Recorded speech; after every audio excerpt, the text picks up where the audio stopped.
పహల్గామ్లో జరిగిన ఉగ్రవాద దాడిని ఖండిస్తూ Kushaiguda two wheeler mechanic welfare association, automobile association ఆధ్వర్యంలో రాధికా క్రాస్ రోడ్ నుంచి ఈసీఐఎల్ క్రాస్ రోడ్ వరకు శాంతి ర్యాలీ నిర్వహించారు. భారత పర్యాటకులపై పహల్గామ్ లోయలో ఉగ్రవాదులు జరిపిన దాడి హేయమైన చర్య అని తీవ్రంగా ఖండించారు. ఈ సందర్భంగా పాకిస్తాన్కు వ్యతిరేకంగా నినాదాలు చేశారు. అనంతరం మృతుల ఆత్మకు శాంతి కలగాలని కోరారు.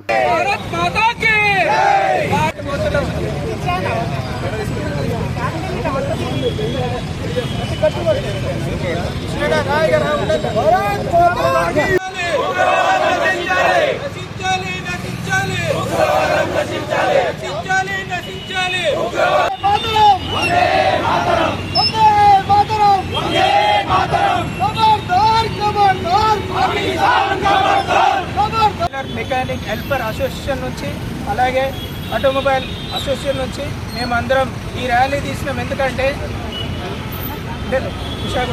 ఫోన్ బంద్ చేయి. ఈ ర్యాలీ తీసినాం ఎందుకంటే అమాయకులు ఎంతోమంది కాశ్మీర్లో చనిపోయారు. అలాగే ఎన్నోసార్లు ఎంతోమంది మన మీద దాడి చేస్తున్నారు. ఈ దాడులు ఇకనైనా ఆపాలి. ఇక మీదట దాడులు ఆపకుంటే మేమేంటో అనేది కూడా మేము కూడా చూపిస్తాం. Vishakhaguda two wheeler mechanic welfare association నుంచి రాధికా చౌరస్తా నుంచి ఈసీఎల్ చౌరస్తా దాకా ఒక ర్యాలీ తీయడం జరిగింది. కాశ్మీర్లో జరిగిన ఉగ్రవాది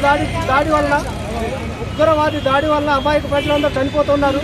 దానికి నిరసనగా మేము ఒక ర్యాలీ తీయడం జరిగింది, క్యాండిల్ ర్యాలీ. మరిన్ని అప్డేట్స్ కోసం మా ఛానల్ని సబ్స్క్రైబ్ చేయండి.